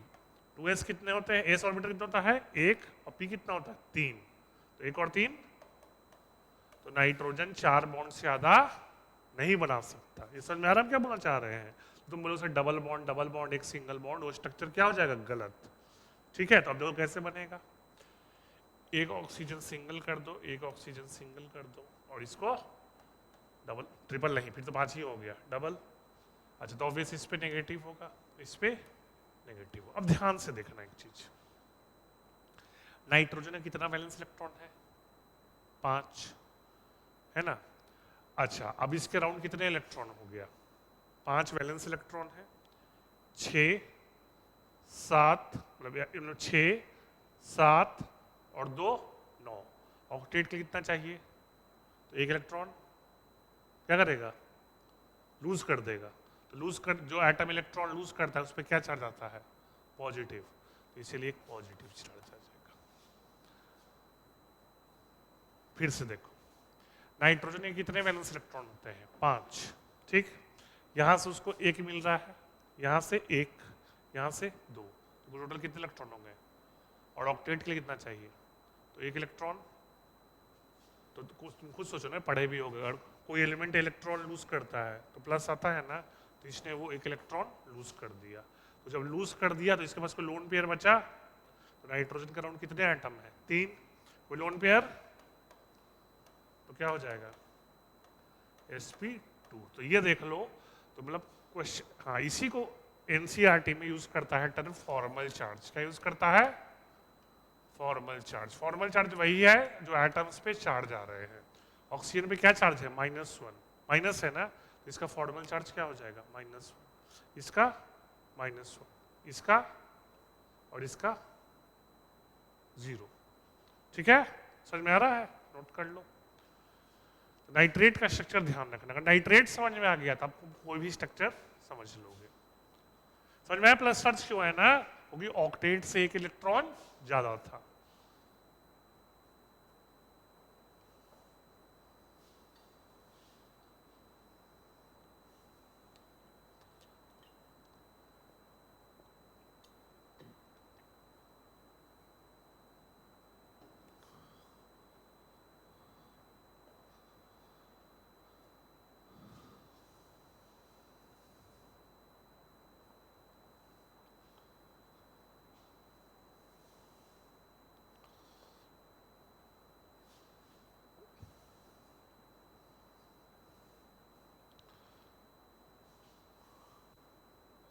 हो गया? अब देख, दो तीन और समझाते हैं, फिर इसको पढ़ेंगे। ये हो गया? अच्छा, फिर एक कोई आयन ले लेते हैं हम, मान लो साइन ले। अच्छा हाँ, एक बहुत फेमस मॉलिक्यूल है, ध्यान से देखो, ओजोन, O3। सबको पता है फॉर्मूला ओजोन का? पता है ना? तो ओजोन का स्ट्रक्चर देखो, बहुत इंटरेस्टिंग है। तो O, इधर से भी O, इधर से भी O, है ना? अब देखिए होता क्या, ध्यान से देखिए। एक हो जाता है डबल बॉन्ड, एक हो जाता है सिंगल बॉन्ड। तो सिंगल बॉन्डों पे क्या चार्ज आ जाएगा? माइनस। अब देखो ध्यान से, ऑक्सीजन के पास कितने वैलेंस इलेक्ट्रॉन होते हैं? 6। यहां से कितना इलेक्ट्रॉन मिला? यहां से कितना मिला? एक। टोटल कितना हो गया? पहले से कितना था वैलेंस इलेक्ट्रॉन? कितना था? 6। यहां से कितना मिला? यहां से, हाँ, तो ऑक्टेट के लिए कितना चाहिए? तो क्या करेगा एक? तो क्या चार्ज आएगा? प्लस। हाँ, बिल्कुल सही। अच्छा, अब एक चीज देखो, ऑक्सीजन कितने वैलेंस इलेक्ट्रॉन होता है? 6। इधर कितना गया? इधर कितना गया? बचा कितना? 3। और 3 में से एक, तो बचा कितना? 2। एक क्या दिखा दोगे? Lone pair. ये समझ में आ गया? ये क्लियर है? ये सब 11th में आपके फाइनल एग्जाम में समय आता है क्वेश्चन। क्लियर है? तो अब कोई पूछे इस ऑक्सीजन का क्या होगा? हाइब्रिडाइजेशन। वही पूछता है ओजोन का हाइब्रिडाइजेशन क्या है। तो ऑक्सीजन कितने से सराउंडेड है? लोन पेयर है, तो क्या हो गया? Steric number. हाइब्रिडाइजेशन क्या हो जाएगा? समझ में आ गया? ये चार्ज समझ में, फॉर्मल चार्ज, इस पे फॉर्मल चार्ज क्या है? 0। इस पे क्या है? +1। और इस पे चार्ज क्या है? क्लियर? ठीक है, नोट कर लो।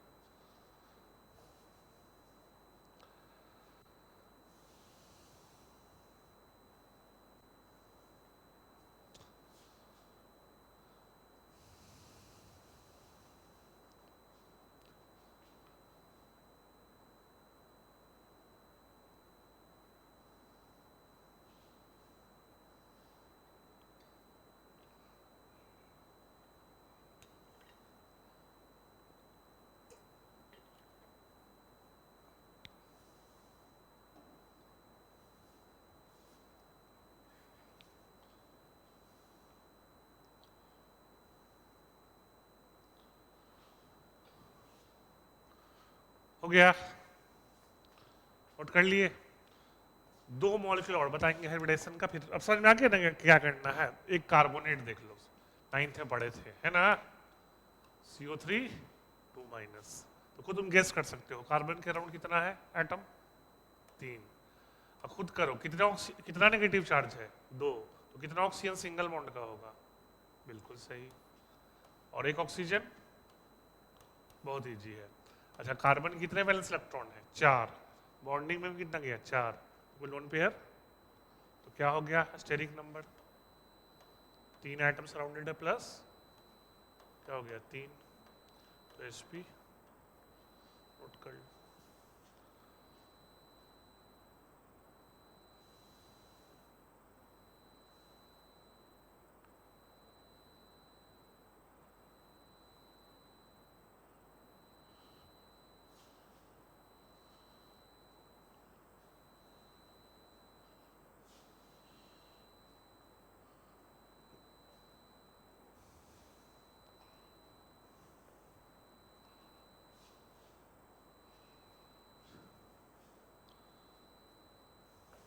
चलो ये हो गया तुमको। फिर है एक अमोनियम आयन देख लो, ये तो जेई एडवांस में भी आ चुका है, NH4 प्लस।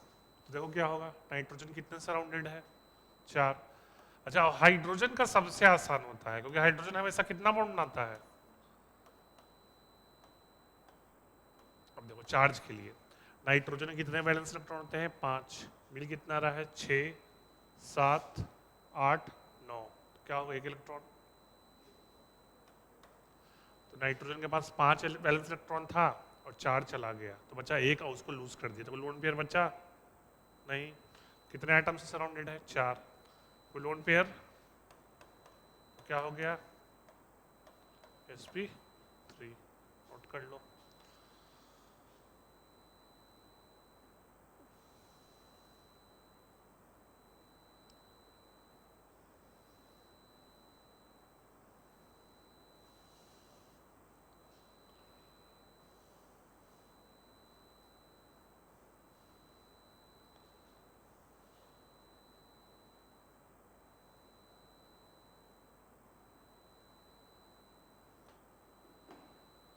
हो गया दिक्कत।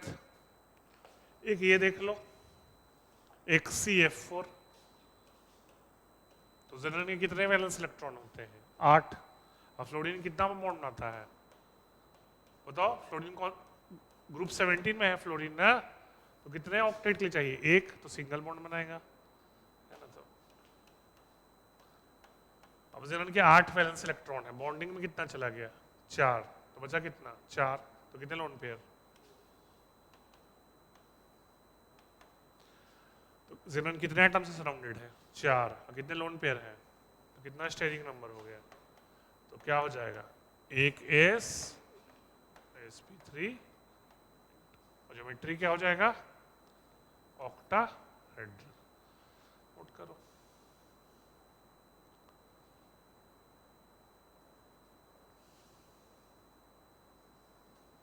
समझ में आ गया ये सब।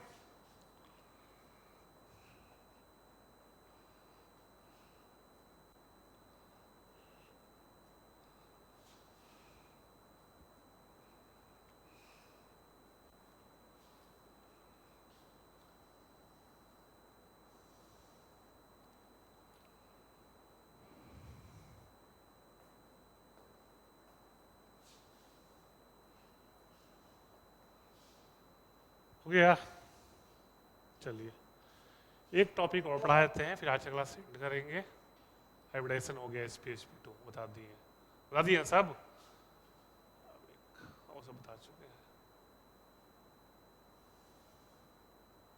अच्छा चलिए एक बता देते हैं, एसिटिलीन का बता देते हैं।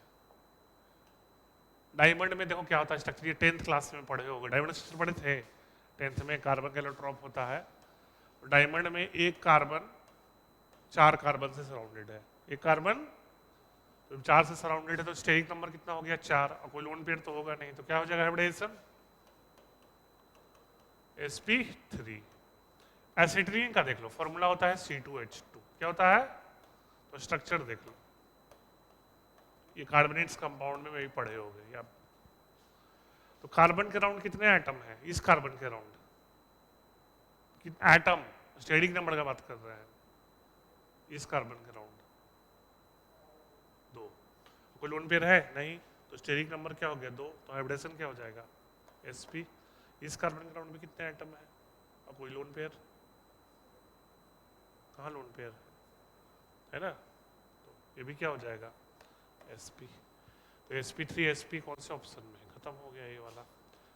ग्रेफाइट में एक्चुअली क्या होता है, चलो बता ही देते हैं। ग्रेफाइट में कार्बोनेट्स का बॉन्ड है तीन, होता क्या है ना, एक डबल बॉन्ड हो जाता है, एक डबल बॉन्ड और दो सिंगल बॉन्ड। तो कार्बन के राउंड कितने आइटम है, तीन। आपको लोन पेयर तो है नहीं, तो 3+G2 तो स्टेरिक, तो क्या हो जाएगा sp2। इसको लिख लो, इसको नोट कर लो कि डायमंड में कार्बन का हाइब्रिडाइजेशन sp3 होता है और ग्रेफाइट में sp2। ये याद रख लो, ऐसे भी आ सकता है कि डायमंड में कार्बन का हाइब्रिडाइजेशन sp3 होता है, ग्रेफाइट में sp2।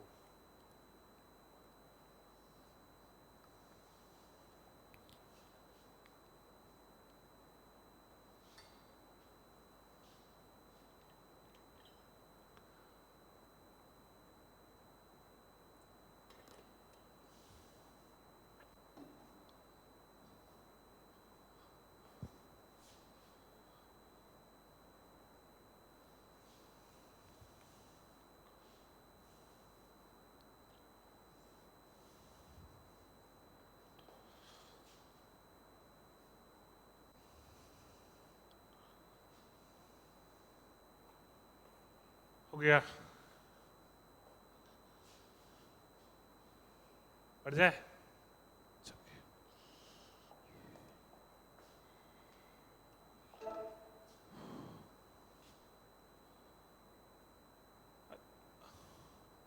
एक देख लो आप लोग, इसमें नहीं दिया है तो हम बढ़ा दे रहे हैं, एक बहुत फेमस क्वेश्चन आता है उस पर, एक लिख लीजिए आप। हाइड्रोजन बॉन्ड क्या होता है, हाइड्रोजन बॉन्ड। बेसिक आइडिया ले लो, उतना डिटेल में आने की जरूरत नहीं है, आ सकता है क्वेश्चन। हाइड्रोजन बॉन्ड तब होता है जब कोई मॉलिक्यूल में हाइड्रोजन इज अटैच्ड टू, याद रखना, फ्लोरीन, ऑक्सीजन और नाइट्रोजन। अगर कोई भी मॉलिक्यूल में हाइड्रोजन किससे अटैच्ड हो, फ्लोरीन से, ऑक्सीजन से या नाइट्रोजन से, तो मॉलिक्यूल क्या शो कर सकता है, हाइड्रोजन बॉन्ड। ठीक है, लिख लो इस चीज को। तो मॉलिक्यूल हाइड्रोजन बॉन्ड तब शो करता है जब hydrogen is attached to nitrogen, oxygen और फ्लोरीन। ऐसे एग्जांपल हो सकते हो, HF हो गया, H2O हो गया, है ना, लोन पेयर भी दिखा देते हैं कहोगे तो। अमोनिया हो गया। इन सब कंपाउंड का नाम पता है ना आप लोगों को, लिखवा दे, अमोनिया पता है ना, ठीक है। तो ये तीनों मॉलिक्यूल क्या शो करेंगे, हाइड्रोजन बॉन्ड।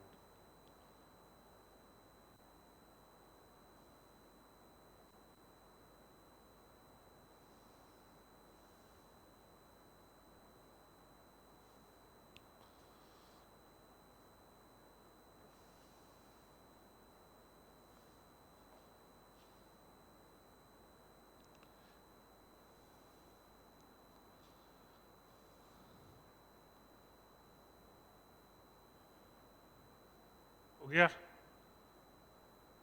अच्छा, अब ये देख लो कि हाइड्रोजन, लिख लो hydrogen bond is a strong intermolecular force. लिख लो, इंटर दो डिफरेंट मॉलिक्यूल्स के बीच लगता है। लिखो, hydrogen bond is a strong intermolecular force. Hydrogen bond is a strong intermolecular force. Hydrogen bond is a strong intermolecular force. तो देखिए क्या होता है, जैसे एक HF मॉलिक्यूल ले लो और दूसरा HF मॉलिक्यूल ले लो, तो इनके बीच हाइड्रोजन बॉन्ड लगता है। अच्छा, हाइड्रोजन बॉन्ड को ऐसे रिप्रेजेंट करते हैं, डॉट से। और बुक्स में कहीं ऐसा दिख जाए तो वो किसका रिप्रेजेंट कर रहा है, हाइड्रोजन बॉन्ड को। और ये इंटरमॉलिक्यूलर फोर्स है, याद रखना। ये आयनिक बॉन्ड कोवेलेंट बॉन्ड की तरह नहीं है कि विद इन मॉलिक्यूल हो, ये दो डिफरेंट मॉलिक्यूल्स के बीच लगता है। हाँ, ये हाइड्रोजन बॉन्ड को रिप्रेजेंट करने का तरीका है, डॉट डॉट लाइन,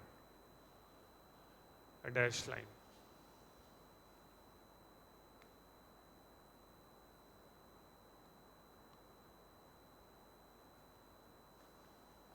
ठीक है, एक चीज लिख लो, due to hydrogen bond, due to hydrogen bond, देखो A, boiling point of a compound increases due to hydrogen bond, क्योंकि इंटरमॉलिक्यूलर फोर्स स्ट्रांग है ना, तो अगर पढ़े हो इंटरमॉलिक्यूलर फोर्स स्ट्रांग से बॉइलिंग पॉइंट बढ़ जाता है। Due to hydrogen bond boiling point of compound increases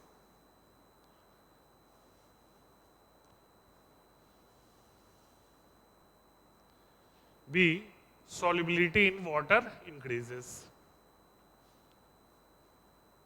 solubility in water increases, है ना। अब देखो एल्कोहल, इथेनॉल, ये पढ़ोगे आप लोग कार्बोनेट्स कंपाउंड में, नहीं पढ़े हो तो इथेनॉल में हाइड्रोजन किससे अटैच्ड है, सुन लो, इथेनॉल में हाइड्रोजन किससे अटैच्ड है, ऑक्सीजन से, तो ये क्या शो करेगा, हाइड्रोजन बॉन्ड, इसलिए इथेनॉल का वाटर में सॉल्युबिलिटी क्या होता है, हाई, तो लिख लो इस चीज को, ethanol is highly soluble in water because it can form hydrogen bond with water.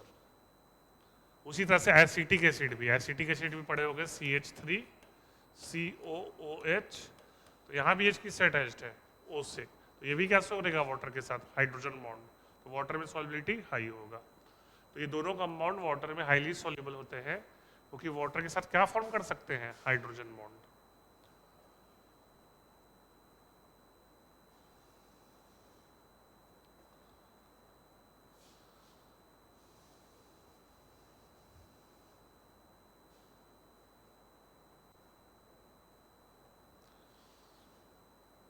ठीक है, और दूसरा सॉल्युबिलिटी, और दूसरा जैसे कोई पूछे तुमसे H2O और H2S, इसमें से किसका बॉइलिंग पॉइंट हाई होगा, तो H2, क्योंकि वो क्या शो कर सकता है, इसीलिए H2O तुमको पता होगा रूम टेम्परेचर पे क्या होता है, और H2S रूम टेम्परेचर पे गैस, तभी तो बॉइलिंग पॉइंट कम है, नोट कर लो इस चीज को कि H2O रूम टेम्परेचर पे लिक्विड है, H2S रूम टेम्परेचर पे gas due to hydrogen bond.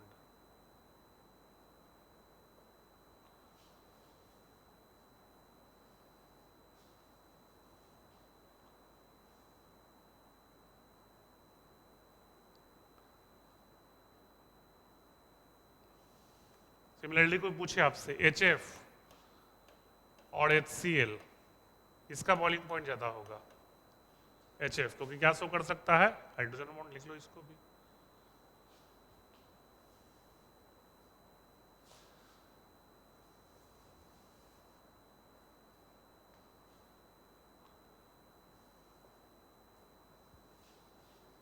ठीक है,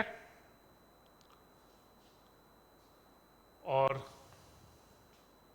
कोई पूछे NH3 और PH3 कौन वाटर में ज्यादा सॉल्युबल होगा, तो क्या होगा आंसर, लिख लो इस चीज को भी।